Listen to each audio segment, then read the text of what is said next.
تو دیکھیے اگر 4 رکعت کی نماز ہے اور تشہد اولا میں آپ نے درود نہیں پڑھا تو کوئی بات نہیں ہے، نماز آپ کی درست ہے۔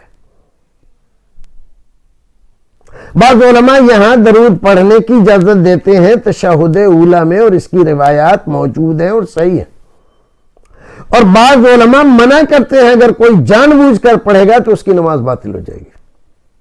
فقہ حنفی میں یہی مسئلہ ہے۔ لیکن اگر آپ 2 رکعت کی نماز پڑھ رہے ہیں یا 4 رکعت کی نماز پڑھ رہے ہیں اور تشہد ثانی میں اخیر میں آپ درود نہیں پڑھتے ہیں تو یقیناً آپ کی نماز ناقص ہوتی ہے۔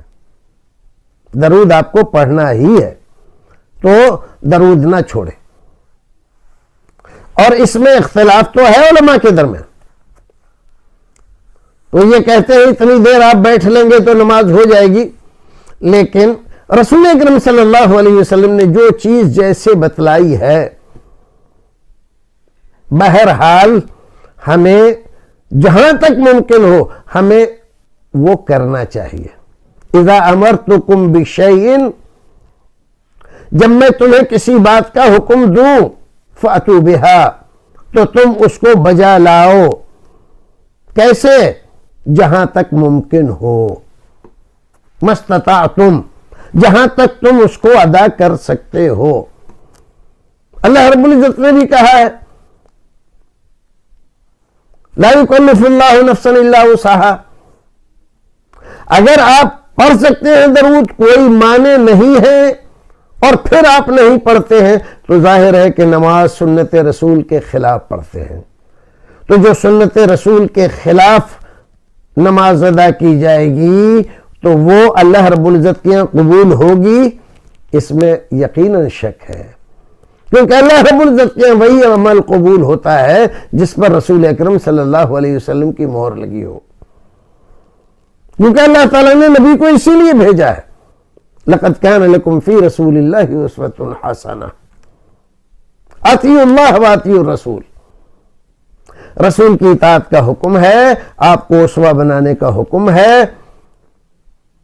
اور رسول اکرم صلی اللہ علیہ وسلم نے یہی کہا کل امتی يدخلون الجنہ الا من ابى، قیل ومن یابى یا رسول اللہ، قال من اطاعنی دخل الجنہ ومن عصانی فقد ابى۔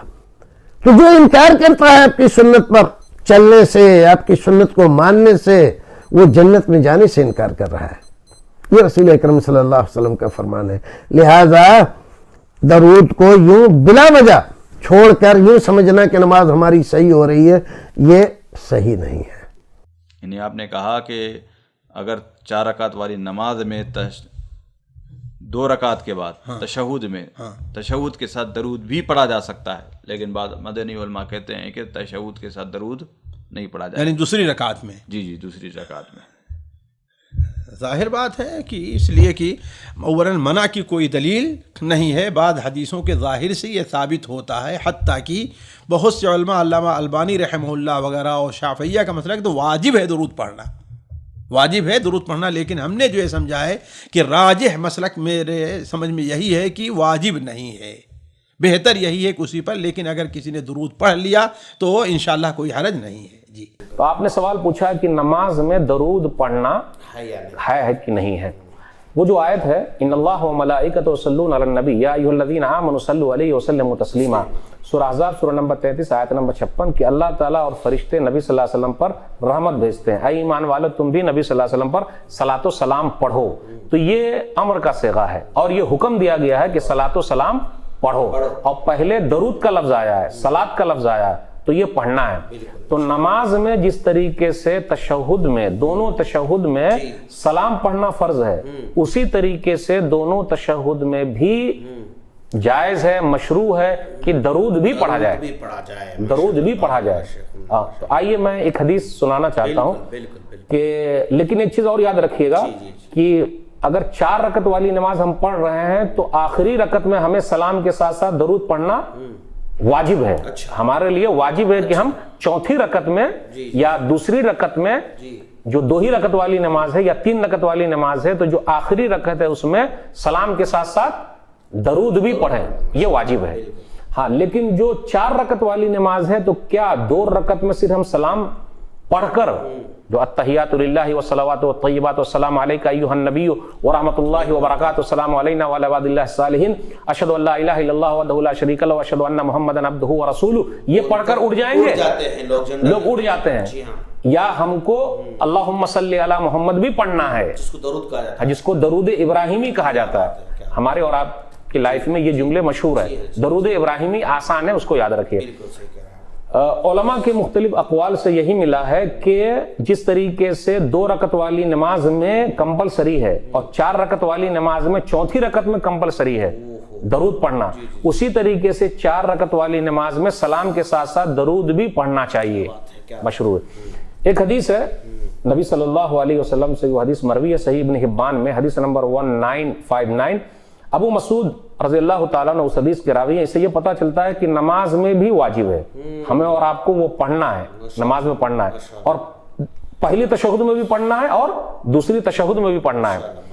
وہ صحابہ کرام کو تو معلوم ہی تھا کہ بھائی دوسری تشہد میں پڑھنا ہے، یہ تو پھر پوچھے کیوں؟ تو اس کا مطلب یہ ہے کہ نماز ہمیں پڑھنا پڑے گا پہلی تشہد میں، اس لیے پوچھ رہے ہیں.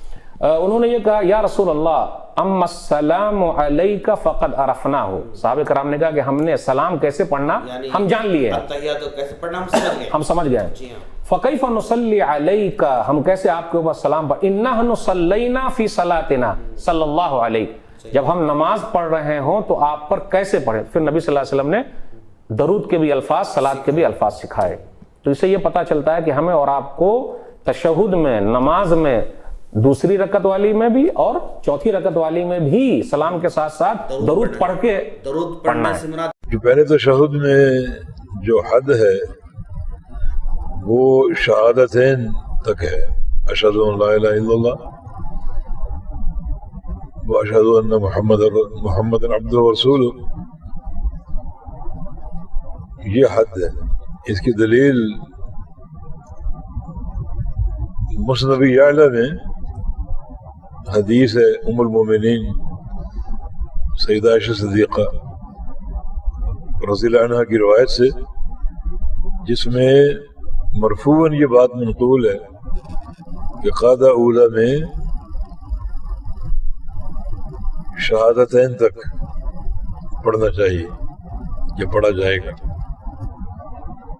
البتہ بعض صحابہ کا عمل ملتا ہے کہ وہ درود شریف ساتھ پڑھا کرتے تھے. تو صحابہ کے عمل کے پیش نظر اس کے جواز کا قول بہرحال بنایا جا سکتا ہے. تو شہادتین تک پڑھنا یہ اس کی ایک حد ہے، اور اس سے زائد مثلا درود شریف وغیرہ پڑھنا یہ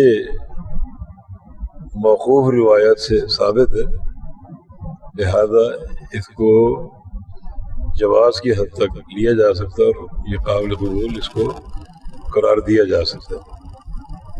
لیکن اگر کوئی شخص شہادتین تک پڑھتا ہے تو اس کو کوئی تعنیف نہ کی جائے یا اس کو ملامت نہ کی جائے یا اس کے اس فعل کو برا نہ کہا جائے، چونکہ درود شریف پڑھنا بہت سے صحابہ کے عمل سے ملتا ہے، وہ بھی قابل قبول ہے، اس کو بھی ہم جائز کہیں کہ